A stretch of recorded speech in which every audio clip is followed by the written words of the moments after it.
Shabbat Shalom. Hoje nós estamos no dia 26 de dezembro do ano 2020 e pelo calendário judaico nós estamos no dia 11 do mês de Tevet do ano 5781. Salmo número 70. Ao mestre do canto de David, Lehazikir. Apressa-te, ó Deus, em meu socorro. Traz-me tua salvação, ó Eterno. Que sejam frustrados e humilhados os que buscam me tirar a vida. Que retrocedam fracassados os que me desejam mal. E que recuem envergonhados os que me dirigem zombarias. Mas que se alegrem e regozijem-se todos os que te buscam, e que sejam exaltados pelos que anseiam por tua redenção. Quanto a mim, sou desvalido e estou oprimido. Apressa-te então para mim, ó Eterno, pois só tu és meu protetor e minha ajuda.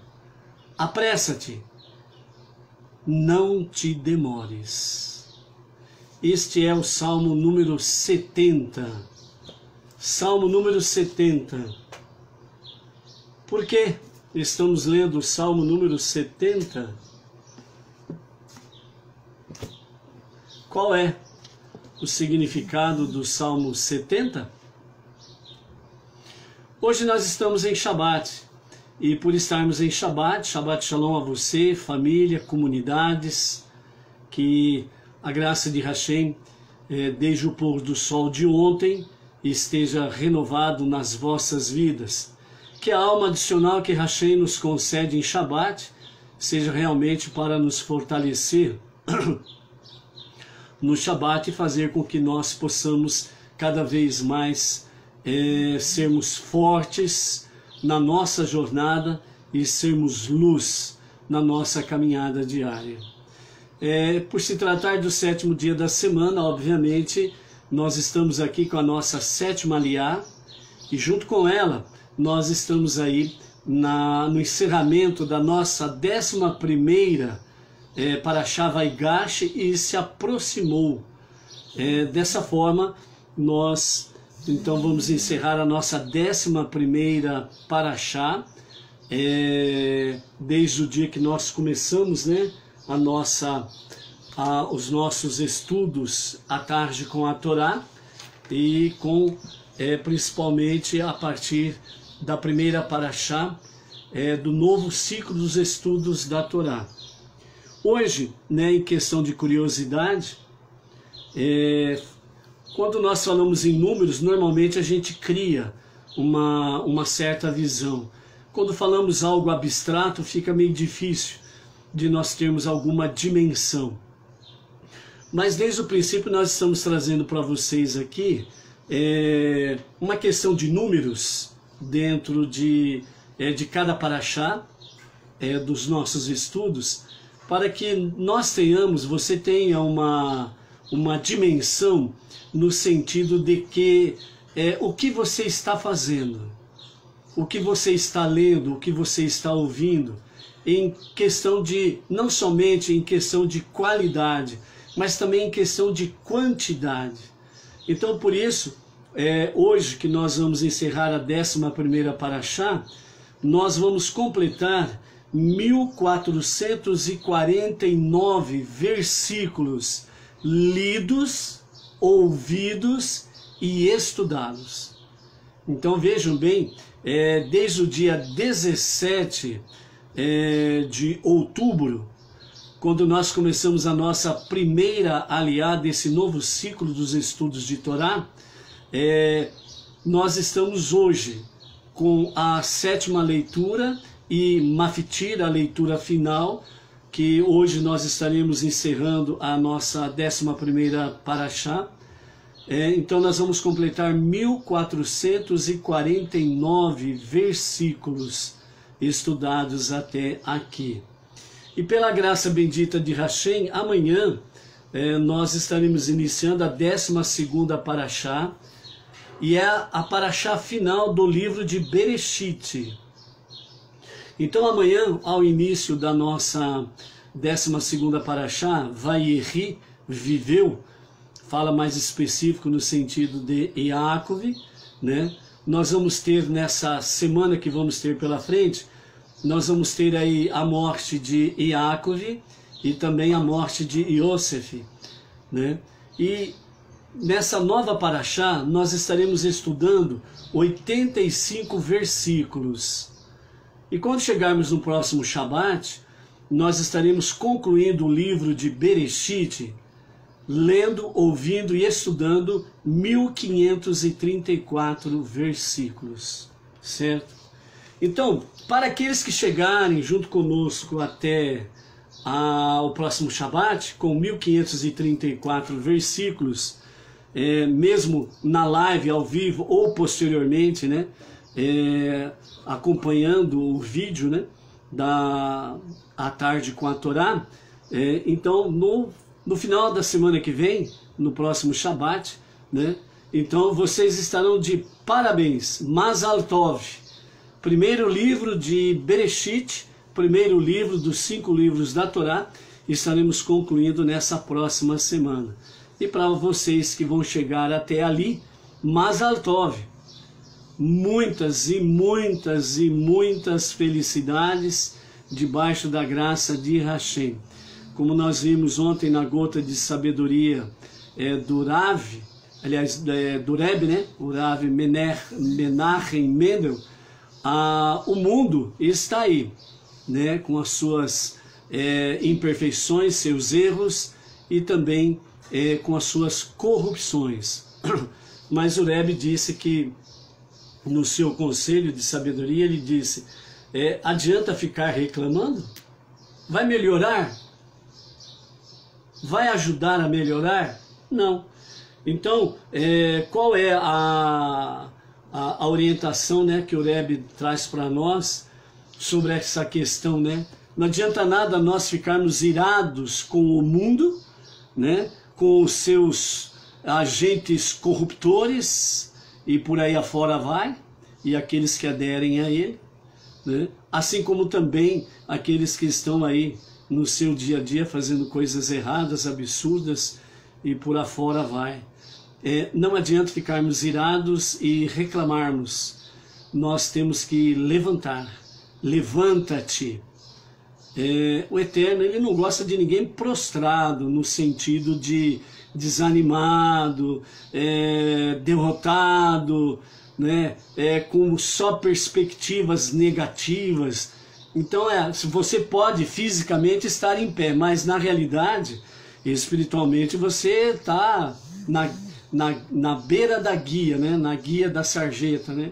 Você está ao léu e fica difícil realmente para Deus falar com tais pessoas. No sentido ainda positivo que nós vimos aí no encontro de Yosef com o seu pai Yaakov, no dia de ontem, o próprio Rav, né? Yaakov, o nosso pai Jacó, ele disse, né, a Yosef, ao seu filho, no momento do encontro, que enquanto ele estava triste, a inspiração divina não estava com ele, não falava com ele. Interessante que nós temos, né, Yitzhak, pai de Yaakov e avô de Yosef, certo? Quando chegou a notícia da morte de Yosef, Yaakov, ele já entrou num luto profundo, uma tristeza profunda. E o pai de Yitzhak, avô de Yosef,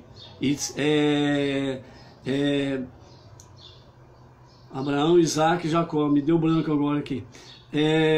Yitzhak, pai de Yaakov, né? Naquele momento ele viu que Yosef não estava morto. Mas Yaakov, que tinha a inspiração divina também, quando ele recebeu a notícia, a sua tristeza foi tão intensa, tão profunda, que obstruiu a inspiração divina. Então Yitzhak, ele viu que de fato Yosef não estava morto. E um detalhe, Yitzhak, ele estava, quem lembra? Yitzhak estava cego. Ele estava cego. Ele via pelos olhos divinos. Então Yitzhak, fisicamente cego, mas ele tinha inspiração divina. E ele viu que a notícia era falsa. Mas ele ao mesmo tempo compreendeu, se o Eterno Todo-Poderoso privou Yaakov da revelação da verdade, então ele viu que não haveria autonomia para ele poder revelar ao seu filho Yaakov que o filho dele, neto dele, de Yitzhak, estava vivo. Então ele viu que havia um propósito para isso. Então nesse propósito, o que realmente Yitzhak fez?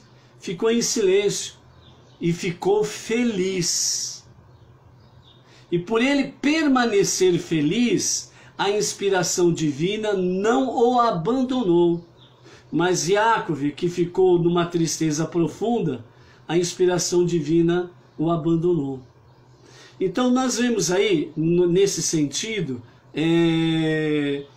que quando você se deixa dominar por um sentimento de tristeza, a inspiração divina não se faz presente na tua vida. Então aquilo que Deus gostaria de fazer você ver, enxergar, aquilo que Deus gostaria de fazer você discernir entre o certo, o errado, o verdadeiro e falso, né? Você fica tolhido desta inspiração e você não pode ver, você não pode enxergar, você não pode discernir. E aí você fica em maus lençóis. Aí você dá murro em ponta de faca, né? Como diz o nosso ditado antigo, popular, né? Dá murro em ponta de faca, ou procura chifre na cabeça de cavalo, pelo em ovo, por aí afora vai, não é verdade? Aí você só fica fazendo o quê? Chorando leite derramado. Ou seja, uma das grandes lições que nós temos aqui, né, nessa semana, é que a tristeza impede com que nós tenhamos uma comunhão mais profunda com Deus. Então não permita que a tristeza venha abater sobre você. A situação pode ser complicada, difícil, não resta dúvida. As atribulações, elas podem nos visitar, etc. e tal. Mas nós não podemos permitir que a nossa alma se entristeça, para não perdermos a inspiração divina. Ou seja, nós precisamos olhar que, de fato, Deus tem propósito naquilo que está acontecendo. E se nós temos confiança, como disse o nosso Rebbe, Menachem Mendel, se as coisas não estão boas, não estão legais, mantenha confiança em Deus. Mesmo se você tiver culpa, lembre-se que é para o teu bem. E terceira questão, mantenha a calma. E a inspiração divina, ela não vai te deixar, ok? Dentro disso daí, na nossa gota de sabedoria de hoje, para somar a isto daí tudo, o nosso Rebbe, o nosso, como diz o Rav Shimon Brand, né? O nosso candidato único, chapa única a revelar-se como Mashiach para a redenção final, ele nos fala sobre a busca da perfeição. Opa! Pelo título, não tire conclusões precipitadas, hein? Escute. Ou melhor, ouça. Escutar todo mundo escuta, mas é necessário ouvir. É isso que o Shema diz. Shema Israel. Ouça Israel. Não fala escuta Israel. Escutar todo mundo escuta. Até papagaio escuta. Até papagaio fala, não é verdade? Então, ouça, ouça. Você tem de partir da seguinte informação de que Não há nada perfeito neste mundo. Então esse é o princípio que você tem que partir. Não há nada perfeito neste mundo. Nossa tarefa não é perseguir a perfeição e viver dentro dela, e sim apanhar todos os fragmentos que encontramos pelo caminho e costurá-los da melhor forma possível. Esse conselho, o Rebbe, ele deu a uma moça que queria transferir-se do colégio em que estava estudando para um outro colégio que ela julgava melhor. Então, o Rebbe Menachem Mendel deu esse conselho para ela. Dentro da nossa realidade, dentro da sua realidade, coloque essa gota de sabedoria. Precisamos partir da seguinte informação: não há nada perfeito neste mundo. Ponto. Ponto. Não há nada perfeito nesse mundo. Nossa tarefa não é perseguir a perfeição. Segundo ponto: eu não tenho que perseguir perfeição para ser perfeito. Terceiro ponto: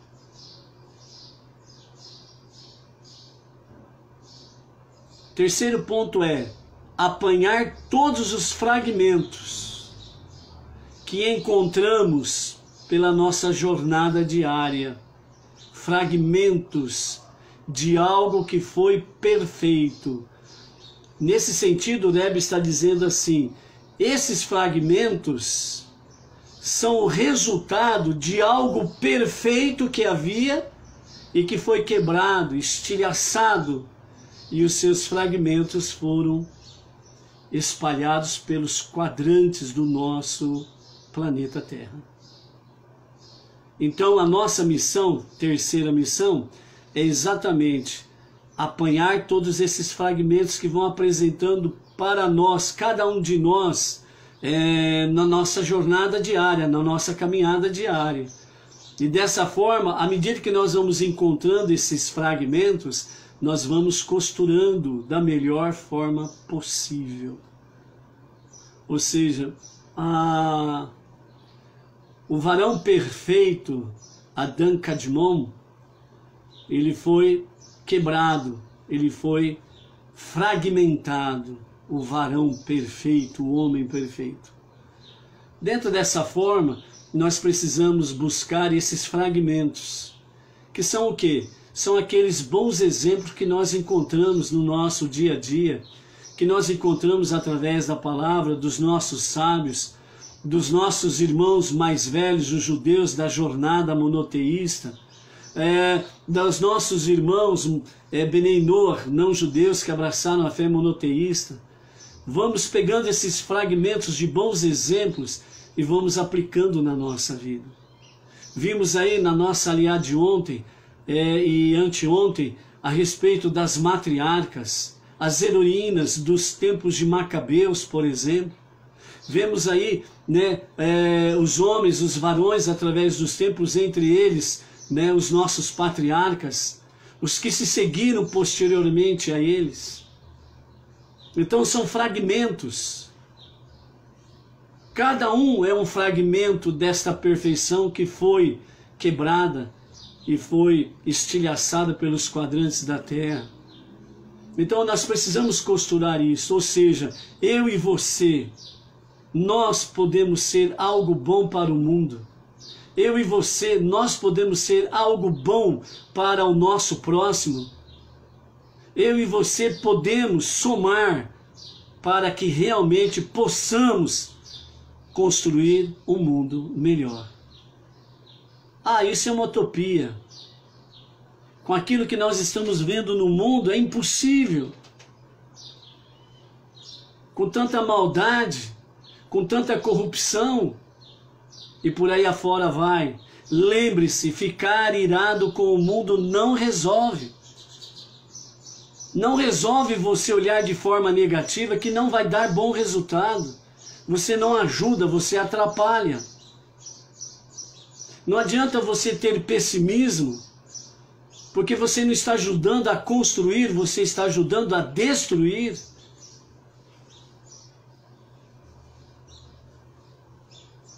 Não adianta você se colocar de uma forma contra que isso não vai acontecer, porque você estará como sendo uma pedra de tropeço no caminho daqueles que querem construir algo bom. Quando você olha para um edifício e você o vê bonito, lembre-se que ele teve uma base, um alicerce muito bem fundamentado. E ele foi feito, ele foi construído, não de repente, da noite para o dia, ou no estalar de dedos.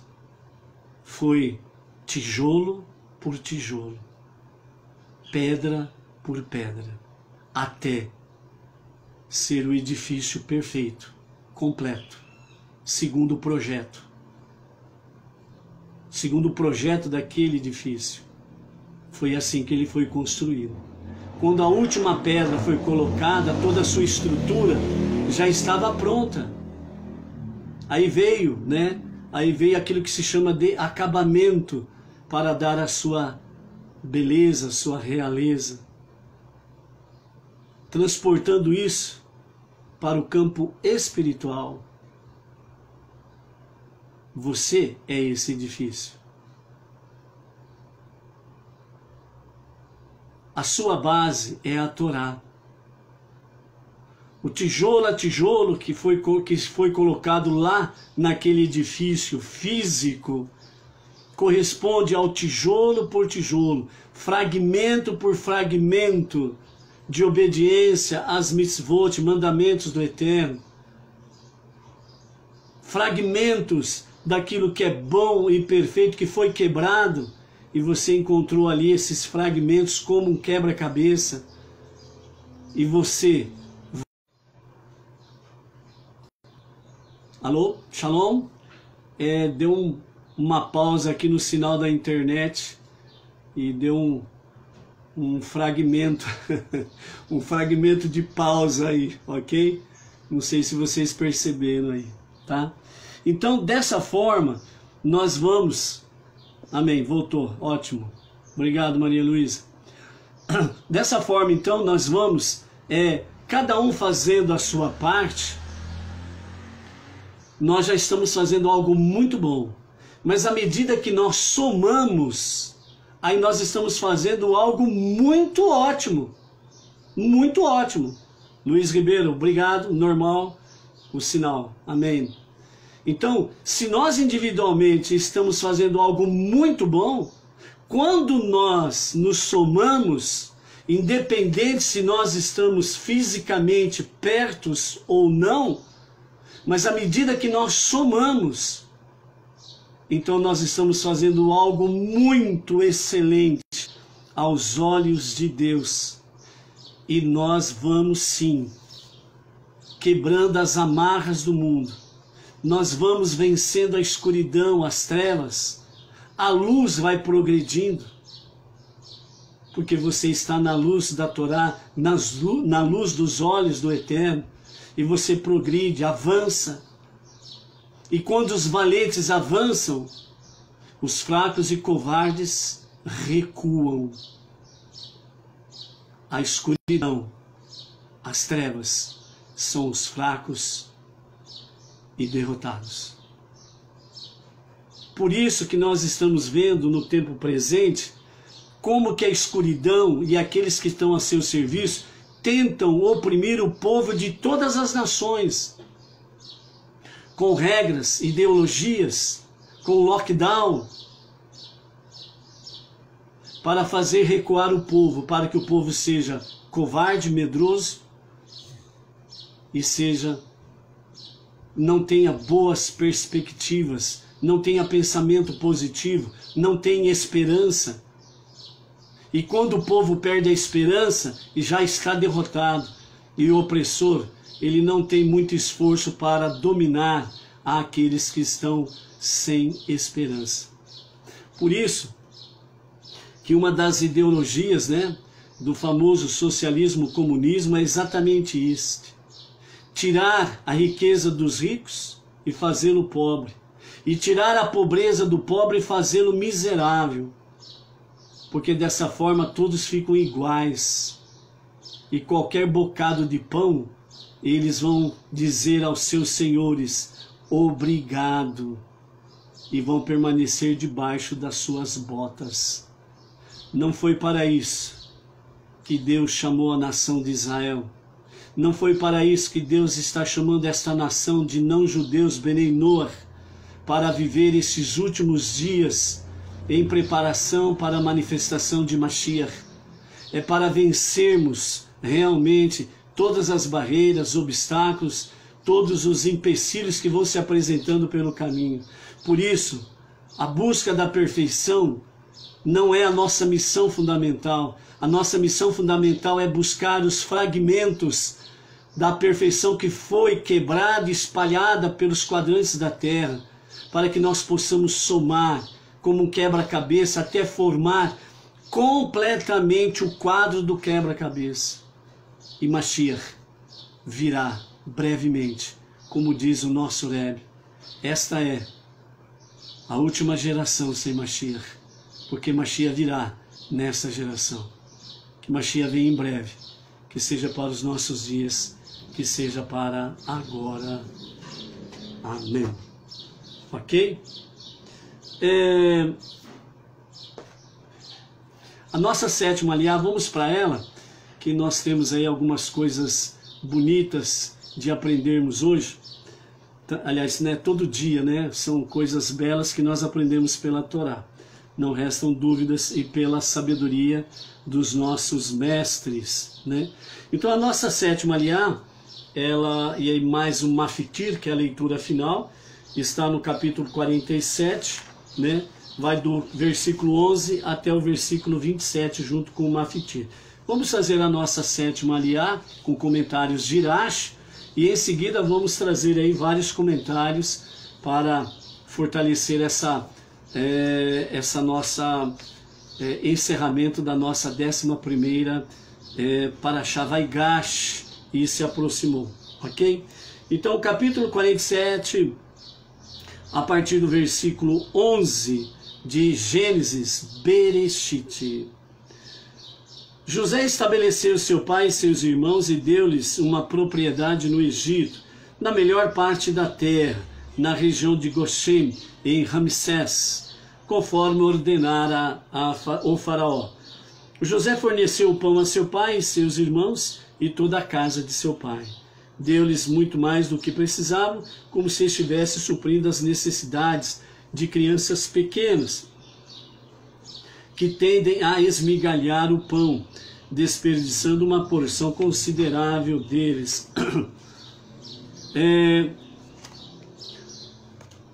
A partir do versículo 13, nós temos aí, né, enquanto nós temos essa passagem entre José, Jacó, família, encontro, faraó, a posse da terra de Goshen, lá no território de Ramsés, né?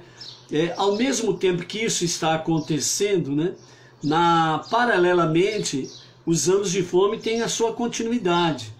Ainda o Egito e o povo está passando fome, porque a terra ainda não voltou a produzir. A bênção de Jacob foi na sequência daquele momento para a frente, ou seja, assim que o faraó se aproximasse do Nilo, o Nilo iria transbordar, iria molhar os pés do faraó, como foi a bênção de Jacob, e dessa forma o Nilo traria as partes em que as suas águas inundam, traria então os nutrientes devidos para que a terra voltasse a ter os seus nutrientes, para poder a terra produzir. Ou seja, não seria da noite para o dia que começaria a produção. Então a fome continuava. Então a partir do versículo 13, a Torá volta sobre esse tópico. Então 47, verso 13. No ano 2237 da criação, o primeiro ano da fome, não havia pão no país inteiro. Então aqui a Torá ela retorna aos 2 primeiros anos de fome, trazendo para nós o conhecimento exato, né, daquilo que aconteceu durante os 2 primeiros anos. Então no ano 2237, o primeiro da fome, não havia pão no país inteiro, pois a fome era muito severa e, como mencionado já, todo o grão que tinha guardado durante os 7 anos de fartura apodreceu. Portanto, o povo do Egito e Canaã definhava por causa da fome. Os grãos que José guardara, porém, não apodreceram. Assim todos foram comprar grãos dele. E Iosif coletou todo o dinheiro que se encontrava no Egito e em Canaã, que as pessoas tinham dado como pagamento pelo alimento que compravam. E Iosif levou o dinheiro ao palácio do faraó.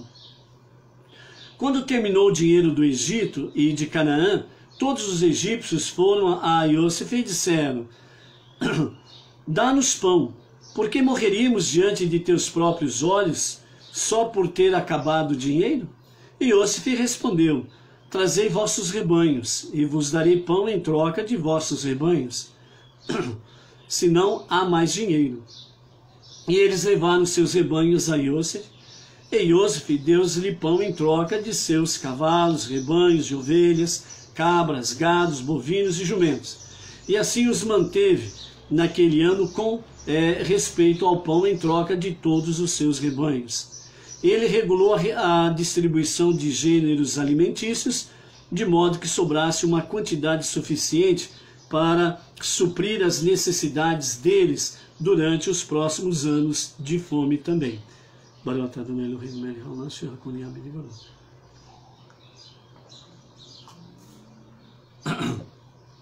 Verso 18. Aquele ano terminou, e foram a ele no ano seguinte, no ano 2238, o segundo ano de fome.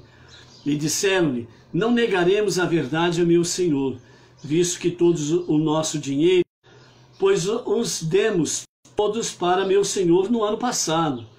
Nada resta agora para meu senhor receber de nós como pagamento pela comida, senão nós mesmos e a nossa terra. Por que pereceríamos diante de teus olhos todos nós, de fome, como nossa terra, tornando-se estéril? Compra a nós e a nossa terra em troca de pão. E nós com... voltou. Shalom, shalom. O sinal da internet hoje está com brincadeira conosco. Mas voltamos aí, né? Ok? Paulo, Renata Xavier, Vera Mâncio, Shabbat Shalom, voltou o sinal. Amém. Vamos continuar então, capítulo 47, nós paramos no verso 19. Por que pereceríamos diante de teus próprios olhos, tanto nós de fome como nossa terra, tornando-se estéril? Compra nós e a nossa terra em troca de pão. E nós, como a nossa terra, seremos servos do faraó. E agora que o Nilo recomeçou a transbordar e irrigar a terra, graças às bênçãos de teu pai para o faraó, dá-nos semente para que plantemos uma lavoura para o próximo ano, e assim vivamos e não morramos, e para que a terra não fique estéril. Portanto, dessa maneira, Iosif adquiriu o Egito inteiro para o faraó, pois os egípcios venderam cada um o seu campo, porque a fome se tornara severa demais para eles, e assim a terra passou a ser do faraó. José então transferiu o povo egípcio de uma cidade para outra, a fim de inculcar nos egípcios o fato de que já não eram donos de sua própria terra, e para remover de seus irmãos o estigma de residentes estrangeiros. Ele pôs em ação esse plano de reassentamento de um extremo a outro na fronteira do Egito. A única terra que ele não comprou foi a dos sacerdotes, pois os sacerdotes tinham uma porção de alimentos do faraó e viviam da porção que o faraó lhes dava. Consequentemente, eles não tiveram de vender a sua terra. José então disse ao povo: como hoje adquiri a vós e a vossa terra para o faraó, aqui está a semente para vós, e semeareis o solo. Quando vier a colheita, dareis 1/5 ao faraó. As 4 partes remanescentes serão vossas, para a semente dos campos e comida, para vós e para os servos em vossas casas, e para alimentar vossos filhos pequenos. O verso 25 a 27 é o Mafitir, a leitura final. E eles disseram: salvaste a nossa vida, que conquistemos o favor de meu Senhor, e por favor, faz como falaste, sejamos servos do faraó, pagando-lhe esse imposto de 20% anualmente. José estabeleceu em lei, vigente até os dias atuais, referente a todas as terras cultivadas do Egito, que 1/5 de sua produção pertence ao faraó. Somente as terras dos sacerdotes, de acordo com essa lei, não pertenciam ao faraó. Assim Israel assentou-se no Egito. Embora tenha ficado em sua melhor parte, Goshen, ainda assim eles estavam no Egito, e desse modo cumpriram a profecia de Deus a Abraão, de que sua descendência habitaria em terra estrangeira. Eles fixaram residência na propriedade que Iosef lhes deu ali, frutificaram e multiplicaram-se muito. Ok? Aqui nós encerramos a nossa 7ª aliá, bem como também o nosso Mafitir. Vamos então a alguns comentários que os nossos sábios nos trazem para fortalecer o nosso conhecimento e a nossa viva esperança, no sentido de que nós temos da parte de Hashem, sem sombra de dúvidas, ele tem para conosco pensamentos maravilhosos de bom, para que nós possamos ser agraciados pelo seu favor.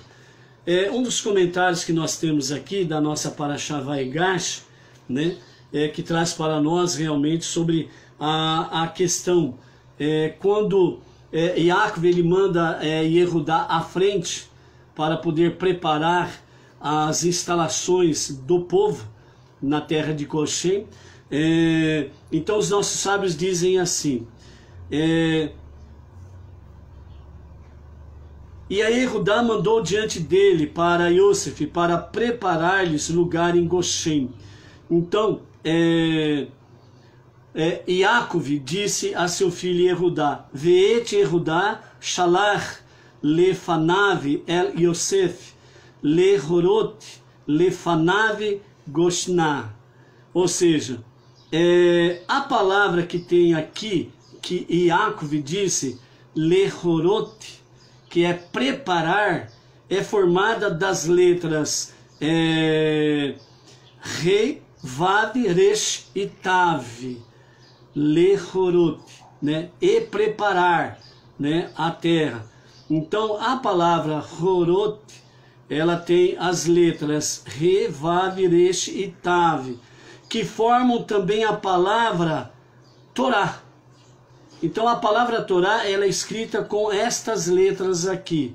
Então os sábios dizem que o que Yaakov estava dizendo a Yehudá era que preparasse o lugar onde seriam instalados toda a família, mas principalmente que ele preparasse um Beit Hamidrash, uma casa de estudo, conhecidos nos dias atuais como Yeshivá, né? Então preparar uma casa de estudo, ou seja, mais do que fundamental é ter uma casa de estudo. Dessa forma, né, aprendemos que mesmo no Egito, com todas as dificuldades iniciais de adaptação pelas quais, né, Yaakov e seus filhos passariam, independente, né, não mais, aliás, dependentes de si mesmo, mas dependentes realmente do Egito, nas suas adaptações novas agora ali. Mesmo assim, Yaakov ele não perdeu de vista a prioridade, que era ter um Beit Midrash, ou seja, uma yeshivá, uma casa de estudo. onde ele e seus filhos pudessem continuar estudando Torá e se desenvolvendo em seus valores espirituais para poder transmiti-los às futuras gerações, sendo assim tornaram o necessário possível, certo? Então, sabemos que a outorga da Torá aconteceu no Monte Sinai com Moshe. Mas até o Monte Sinai, a Torá ela estava inculcada no interior daqueles que estavam na jornada monoteísta, desde Noé até lá Moshe. E os patriarcas já estavam neles, introduzido neles realmente a Torá. Por isso, Yaakov, ele manda Yehudá preparar um Beit Hamidrash, uma casa de estudo, uma yeshivá, para continuar os estudos espirituais. Ainda não havia a Torá escrita, ela só haveria depois do Monte Sinai. Junto com a Torá escrita no Monte Sinai, Deus entregou a Moshe a Torá oral, que foi sendo passado de geração em geração, até chegar num determinado tempo em que os sábios viram que era necessário que a Torá oral passasse a ser escrita, impressa. E hoje temos aí, né, a Torá oral impressa aí, certo? As sabedorias dos nossos sábios desde então, certo? Então, esse é o fundamental, que Yaakov estava preocupado, certo? Sem uma casa de estudos, não há nada. Nada serve, nada presta, nada permanece. Então, bendizemos a Hashem, que desde o princípio, né, os justos de cada geração vêm trazendo a Torá no seu interior, ok? Então nós vemos aqui a prioridade de Yaakov, a casa de estudo. Então vejam bem, amados, como que é importante o estudo de Torá, como é importante a leitura da Torá diária, aliás, diária, como que isso é importante para cada um de nós, ok? Depois nós temos aí, quando Yosef, ele envia os seus irmãos de volta a seu pai, e quando ele envia os seus irmãos de volta a seu pai, Yosef, ele envia para o seu pai 3 sinais que são de fundamental importância para discernir as realidades dos fatos. Porque Yaakov já tinha no seu interior a certeza de que os seus filhos tinham aprontado alguma com Yosef.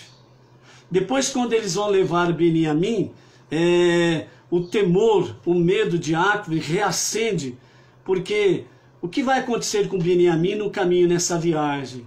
Eles já fizeram mal para Yosef, vão fazer mal também com Beniamim?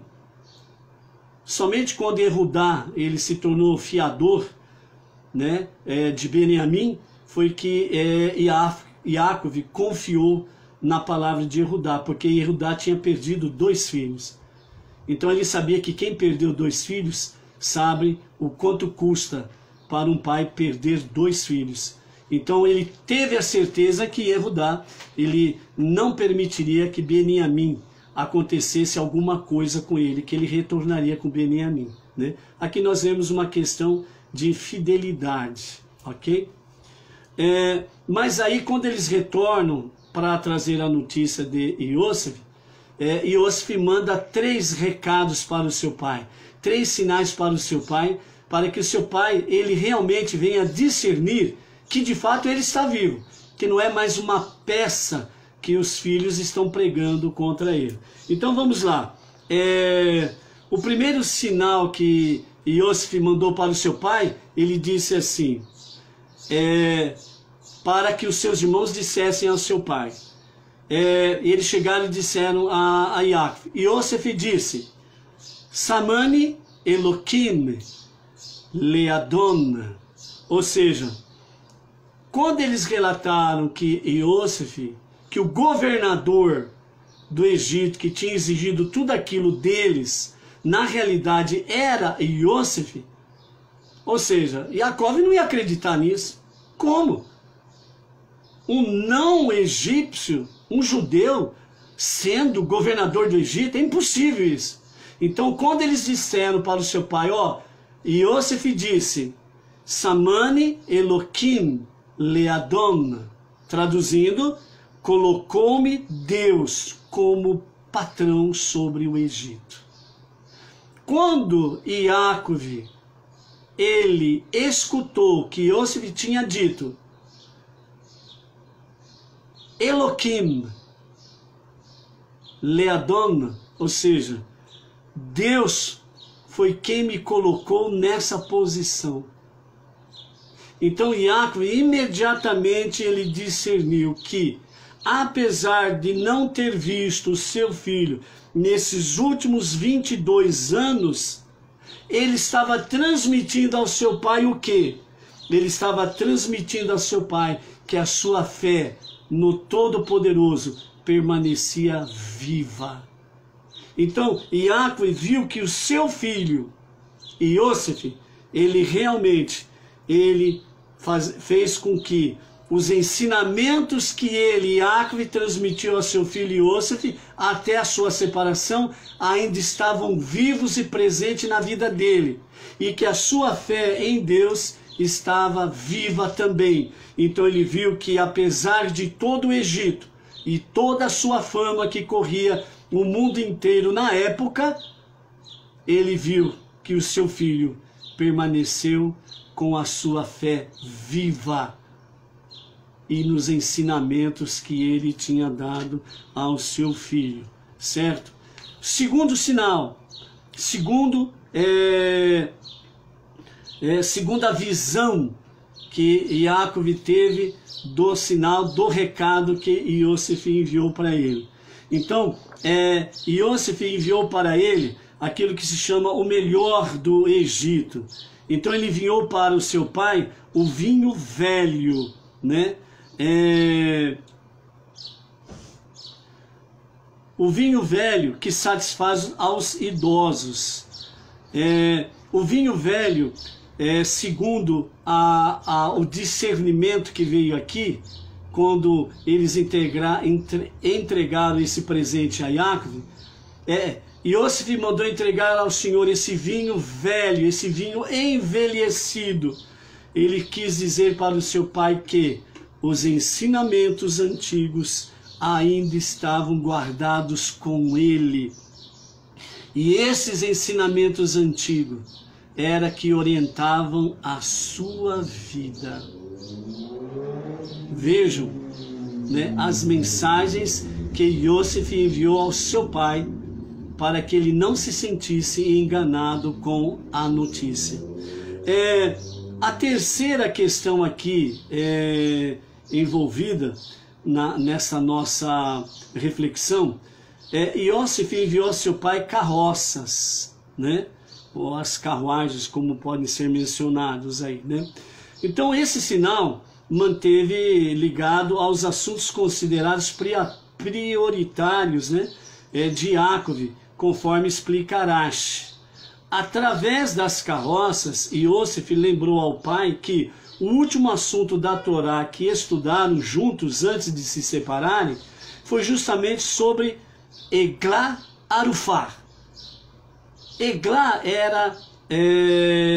a tradução dela é bezerra, né?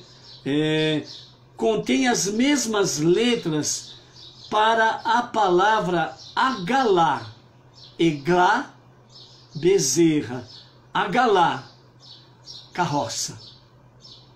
Então, quando ele viu essa terceira mensagem de Iosef, então foi nesse momento em que realmente o espírito de Jacove vivificou e ele voltou a sorrir.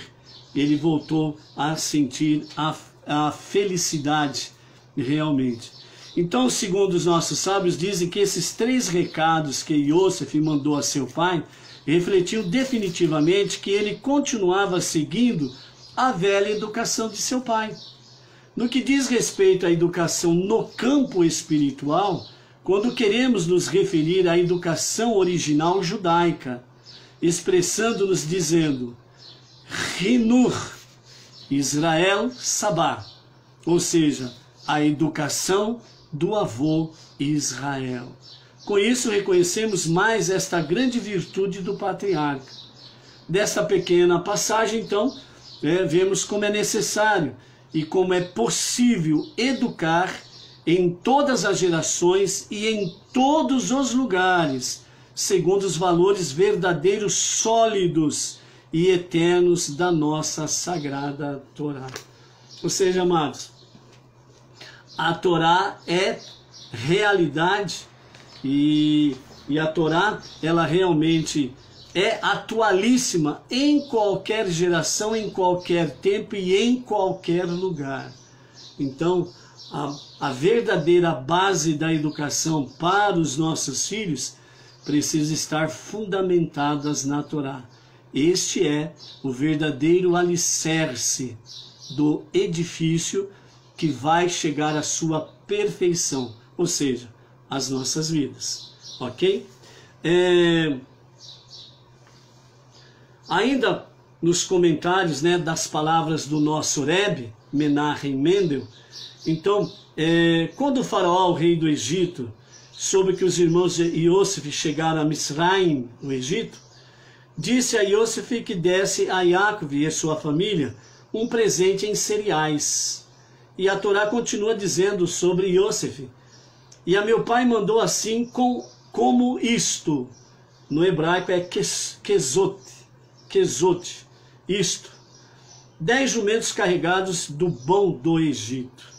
O faraó enviou presentes a Yaakov e Yosef acrescentou por sua própria conta kezot, isto, igual ao que o faraó mandara. E Yosef não perguntou ao faraó e também nem pediu permissão ao faraó para fazer tal coisa.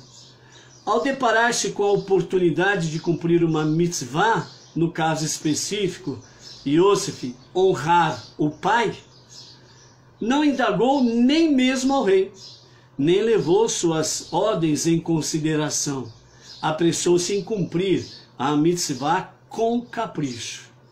Não enviou ao pai produtos alimentícios quaisquer, qualquer coisa, e sim do bom do Egito. Bom, vamos comentar no final.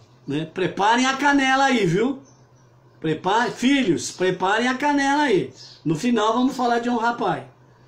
O ensinamento que isso nos proporciona é: quando temos a oportunidade de cumprir uma mitzvah, nosso dever é nos apressarmos a cumpri-la, com o maior capricho, sem perguntas e sem demora. Quais foram os presentes que Yosef enviou a seu pai do bom do Egito? Rashi explica. Encontra-se na Guemará que lhe enviou vinho envelhecido, e conta o Midrash, grãos socado de fava. Então veja bem, Rashi fala sobre, segundo a Guemará, que foi enviado vinho envelhecido. E o Midrash soma ao que Rashi diz e diz também que, além disso, grãos socados de fava. Algumas traduções traz aí a versão, ou a tradução melhor dizendo, feijão partido. Nós lemos essa semana aí. Então os grãos de fava, ou feijões partidos, eram famosos. Yosef enviou ao pai alimento de primeira qualidade, porque na terra de Canaã havia fome. Yosef sabia que quando seus irmãos voltassem e dissessem ao pai que Yosef ainda está vivo, não esqueça, nós estamos agora dentro desta reflexão, segundo aquilo que o Rebbe trouxe outrora e que é atualíssima. Então, segundo as palavras e ensinamentos do nosso Rebbe, Menachem Mendel, está nos dizendo isto e vamos continuar. Preparem as canelas, filhos. Então, Yaakov sofreria com a notícia, pois ficaria sabendo que seus filhos venderam o irmão. Iosef desejava reduzir, na medida do possível, a angústia do pai. Portanto, escolheu para enviar-lhe justamente grãos de fava, que é uma leguminosa cujos grãos são separados. Tal alimento era importante no Egito. Insinuava que a separação com a venda de Iosef pode ter consequências positivas, como os grãos que, embora separados, são um alimento importante e louvado. O que mais Iosef enviou ao pai, né? Vinho envelhecido. O vinho provoca alegria e prazer. Durante os 22 anos de Iosef, que permaneceu separado de seu pai lá no Egito, nem ele nem seus irmãos beberam vinho, e nem Iacove beberam mais vinho. Eles ficaram 22 anos sem beber vinho, porque o vinho, né, ele provoca alegria e prazer, satisfação. O vinho enviado por seu filho Iosef proporcionou-lhe alegria e satisfação. Iosef mandou justamente vinho envelhecido. Com isso insinuava que, mesmo estando no Egito, não perdera as esperanças de que voltaria a encontrar o pai. Guardara o vinho durante bastante tempo, embora não o bebesse, até que o vinho envelheceu e ficou pronto para beber na ocasião certa, quando se encontrasse com o pai. O ensinamento para todo judeu é que, embora se encontre numa situação de Mitzrayim, dificuldades e barreiras, não deve perder a esperança. Até mesmo numa situação muito difícil, deve confiar em Deus. Como Iosef, que armazenou vinho, acreditando e tendo esperança, confiando que o Criador trará sucesso em seu caminho. Ok? Então, segundo os ensinamentos do nosso Rebbe aqui, né, Iosef, o faraó mandou presentes, e Iosef também viu a oportunidade de honrar o pai, então ele fez kesot, né? Isto, ou seja, se o faraó fez determinada coisa, o faraó fez isto, né? O faraó enviou 10 jumentos carregados do bom do Egito. Então, Iosef, kesot, então ele fez isto, ele fez melhor do que o faraó, certo? Porque essa era a oportunidade que ele tinha de honrar o seu pai. Então, quando, o exemplo aqui que o nosso Rebbe, Menachem Mendel, dá, quando você tem a oportunidade de honrar o teu pai, obviamente a tua mãe também. No caso específico aqui se fala do pai, ok? Mas não esqueça, o mandamento é honrar pai e mãe. Então, o que nós falarmos aqui com referência ao pai, devido à nossa paraxá, então entenda-se que isso está incluindo a mãe também. A mãe não tem como ficar fora, faz parte do mandamento, ok? Mas o caso específico é pai. E tudo que dissermos também é referência à mãe, ok? Então aqui, segundo o Rebbe Menachem Mendel, ele está dizendo que Iosef, ele viu a oportunidade de honrar o seu pai. E no caso específico, que é o pai, porque a mãe dele já tinha falecido, Rachel, ok? Então, quando ele viu a oportunidade de honrar o seu pai, ele não pediu permissão ao faraó e nem participou a ele o que ele iria fazer. Ou seja, segundo o Rebbe diz, quando nós temos a oportunidade de cumprir uma mitzvah, nós temos que fazê-lo o mais rápido possível, sem demora, e temos que fazer da melhor forma possível. E no caso específico aqui, Iosef, ele mandou o melhor do melhor para o seu pai, Iacove, certo? Mandou o melhor do melhor, certo? Agora, abrindo aqui o parênteses no comentário, né? Não vamos dar cajadada, porque cajadada quebra a canela, mas vamos dar varada, que a varada faz a canela arder, e isso significa que o filho anda um pouco mais rápido na sua jornada, na sua caminhada. Então vamos para a varada. O que nós aprendemos aqui? Filho que não honra o pai, que não honra a mãe, que demora para honrar o pai, a mãe, que demora para fazer algo bom para os seus pais, não está cumprindo mitzvah. E quem não honra pai e mãe tem uma dura conta a acertar-se com Deus. Vejam bem que as 10 palavras, conhecido como os 10 mandamentos, o primeiro mandamento de promessa é honrar pai e mãe para que os teus dias se prolonguem sobre a face da terra.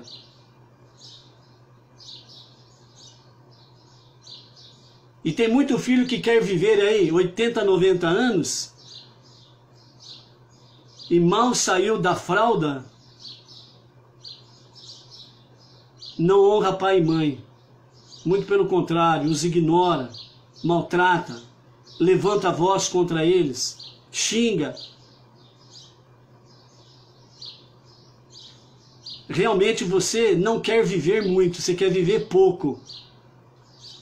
E se você quer viver pouco dessa forma, agredindo seu pai e sua mãe, boa partida para você, porque você vai ter uma partida rápida. É o que está escrito. Honra teu pai e tua mãe para que os teus dias se prolonguem sobre a face da terra e que te vá bem.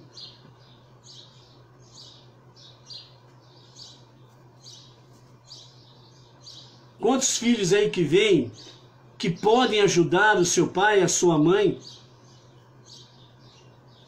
com tzedaká, atos de bondade, atos de justiça, e não o fazem.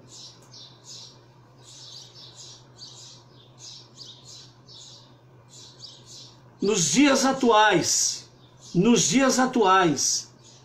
com essa pandemia que está aí, quantos pais e mães que não podem tocar nos seus filhos que tanto ama, por causa desta maldita pandemia, que fizeram dela um pandemônio e estão separando famílias e não juntando famílias, em muitos casos. Pai e mãe que estão trancados dentro de casa porque os filhos não vão vê-los, não levam os seus netos para vê-los, porque disseram certos, entre aspas, especialistas, que pode contaminá-los e matá-los.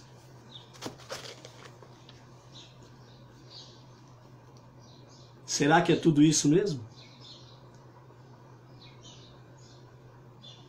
Será que você não tem nenhum pingo de inteligência para saber superar isto e com segurança poder levar você e os seus filhos para que os seus pais possam te ver de perto e ver os seus netos?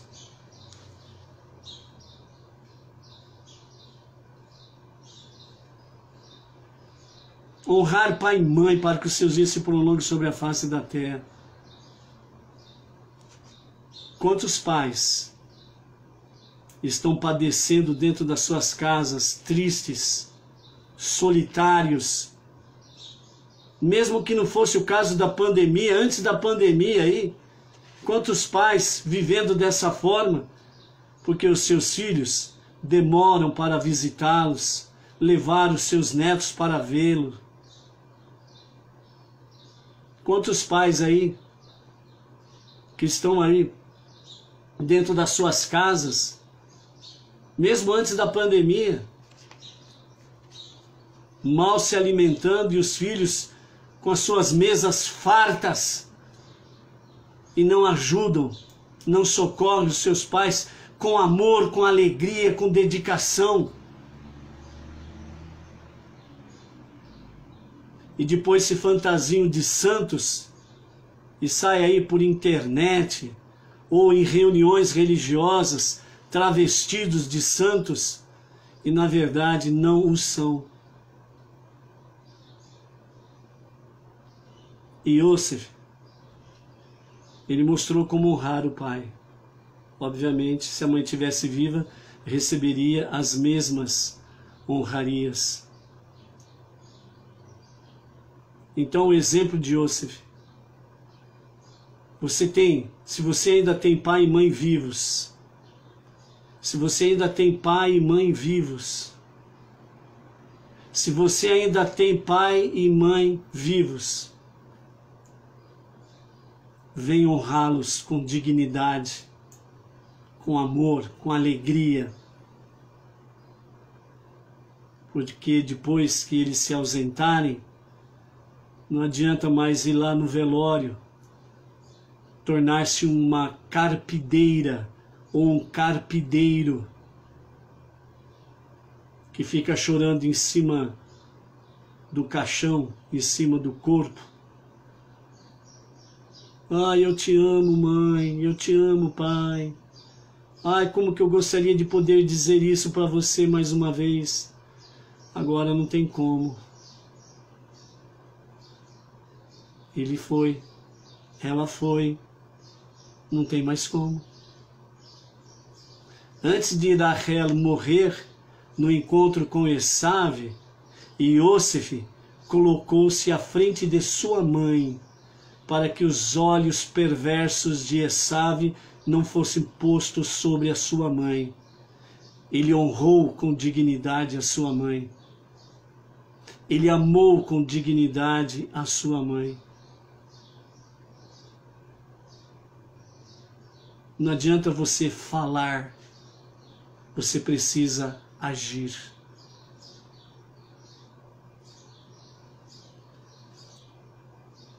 E uma segunda questão que queremos aqui salientar nesse exemplo é que outra mensagem que Iosef trouxe: não perder as esperanças. Custe o que custar, não perca a esperança. Seja o que for, não perca a esperança. O dia que uma pessoa perde a esperança, a sua vida perdeu o sentido de o ser. Não resta mais nada para ela. Então, por isso, não perca a esperança. E a última questão que nós queremos trazer para você nessa tarde de encerramento da nossa Parashá, Vaigash, nós temos aqui nessa Parashá que Yaakov ele desceu com 70 almas ao Egito, né? Então, segundo os nossos sábios, eles dizem assim: por que 70 é um número especial?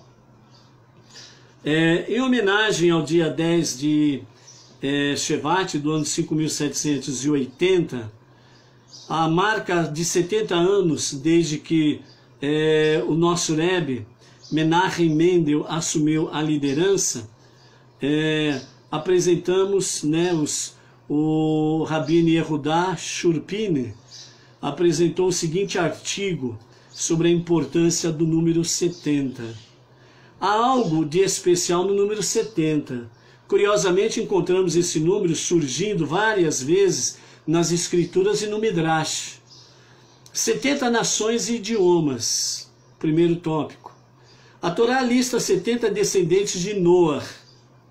Após o grande dilúvio, nos diz: essas são as famílias dos filhos de Noah.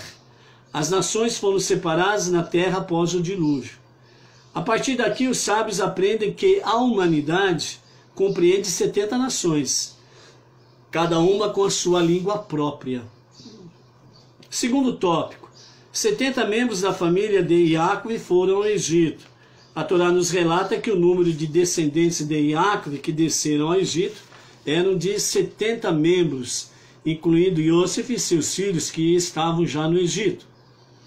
Outro tópico nos fala de 70 anciãos. Mais de 200 anos depois, Deus disse a Moshe que reunisse 70 anciãos do povo judeu para ficarem juntos com ele. Mais tarde, o Sanhedrin, o Sinédrio, o Tribunal Superior Rabínico, também teria 70 juízes, mais o chefe do Sanhedrin, que representava Moshe, então era 70 mais 1. E não 71, 70 mais 1, ok? Outro tópico, 70 faces da Torá. O Midrash nos diz que, devido à profundidade e à multifacetação da Torá divina, existem 70 maneiras e perspectivas válidas de entender a Torá, que é uma das razões apontadas para os 70 membros do Sanhedrin. 70 anos de exílio, outro tópico. Por meio do profeta Irmiarro, capítulo 29, verso 10, Deus prometeu que após a destruição do primeiro templo, haveria 70 anos do exílio babilônico, após o qual Deus se lembraria e resgataria seu povo do jugo babilônico.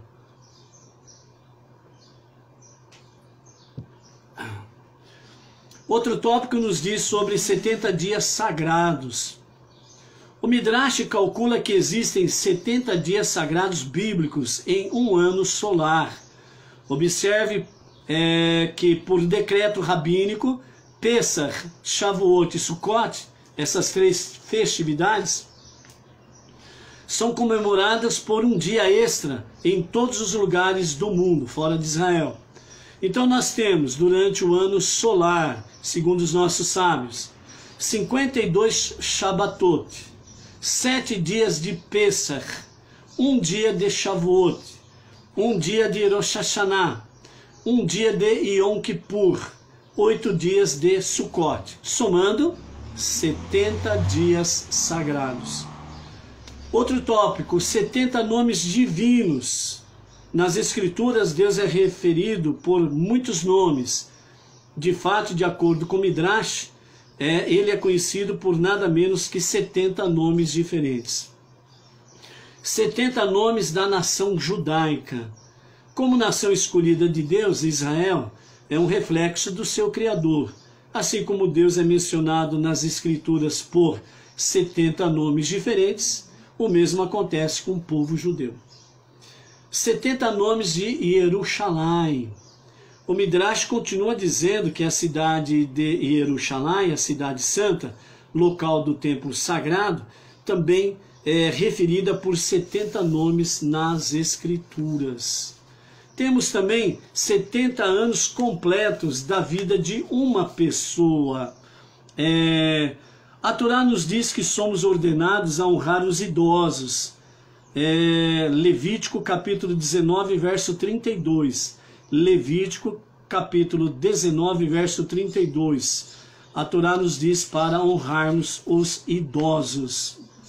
Bem quando começa a velhice, o rei Davi diz: o tempo de nossa vida é de 70 anos, ou dada a força, 80 anos. Está lá no Salmo 90, verso 10. Isso nos diz que somente aqueles com força extra atingem e ultrapassam a idade de 70 anos. Portanto, são merecedores de honra. O fato de o número 70 ser mencionado tantas vezes nas Escrituras indica a preeminência desse número. Qual é o significado do número 70? Completude da natureza. Os sábios explicam que a ordem natural é representada pelo número 7. Deus escolheu criar o número em 7 dias, resultado em uma semana que consiste em 7 dias, correspondendo aos 7 atributos: Hesed, Gevurah, Tiferet, Netzach, Hod, Yesod e Malchut, certo? As 7 das 10 Sefirot.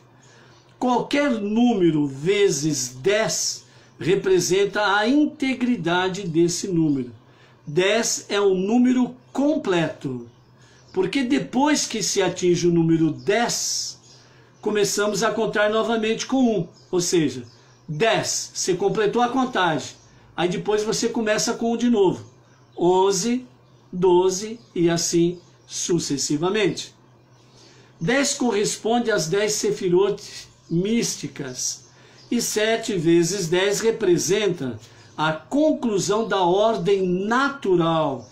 Cada aspecto da natureza é completo e composto pelas 10 Sefirot. Por isso, 10 vezes 7 dá 70. Por isso o rei Davi disse lá no Salmo 90, 10, o tempo de nossa vida é de 70 anos, ou dado à força, 80 anos e assim sucessivamente. 70 conectados à liderança. O Lubavitcher Rebbe Menachem Mendel explica que o número 70 está especialmente associado à liderança. Na Mishnah, que é recitada como parte da Haggadah na noite de Pessah, o Rabino Elazar ben Azaria declara: eu sou um homem de 70 anos. A história do Rabino Elazar ben Azaria, né, que pode ser comentado numa outra parte, a história, né, da vida dele, a sua biografia, é algo fantástico. Aqui nós vamos ter apenas um minúsculo da sua biografia, mas preste atenção. O Talmud explica que a razão que ele declarou que era um homem de 70 anos é que ele de fato não tinha 70 anos. O Rabi Elazar ben Azaria, na realidade, ele tinha a idade de 18 anos. Ele era um rabino com 18 anos de idade, certo? E ele, no entanto, pela sua pouca idade, segundo os sábios nos falam, que queriam indicá-lo como o Nassi, o líder do povo judeu nos seus dias. Mas o Rabi Elazar ben Azaria, ele disse que estava relutante devido à sua idade. E a sua aparência era uma aparência de um jovem. E para ser um Nassi, um líder do povo judeu, um presidente do povo judeu, ele, como que ele ia fazer isso com 18 anos apenas? Né? Então, por ele estar relutante, né, devido à sua idade, então ocorreu um milagre. Cabelos brancos em sua barba surgiram, dando-lhe aparência respeitável de um homem de 70 anos, que estava apto para a posição da liderança. Por isso, o rabino Elazar ben Azaria declarou: eu sou como um homem de 70 anos. Entendeu? O Rebbe ainda explica que sua aparição específica aos 70 anos não era aleatória. Pelo contrário, como explicado, o número 70 representa a conclusão ou plenitude da vida de uma pessoa. Como o versículo diz: o tempo de nossa vida é de 70 anos. Salmo 90, 10. Assim, o número 70 representa refinar os 7 atributos da Sefirot, né? Então, os 7 atributos da Sefirot, que são Hesed, que significa bondade, Gevurah, força ou severidade, Tiferet, harmonia, Netzach, perseverança, Hod, humildade, e Yesod, fundação, e Malhut, realeza. Então esses 7 atributos, além de refinar o mundo em geral, somente alguém que atingiu esse nível de refinamento pessoal e global está apto a ser um Nassi.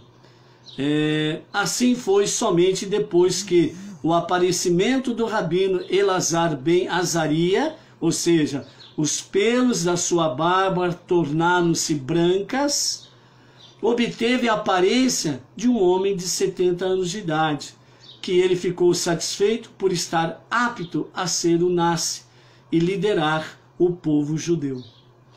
O que vem após os 70, enquanto o número 70 representa a conclusão da ordem natural, ultrapassar os 70 representa alcançar ainda mais alto que a ordem natural, até chegarmos à era messiânica, que seja rapidamente e que seja em nossos dias.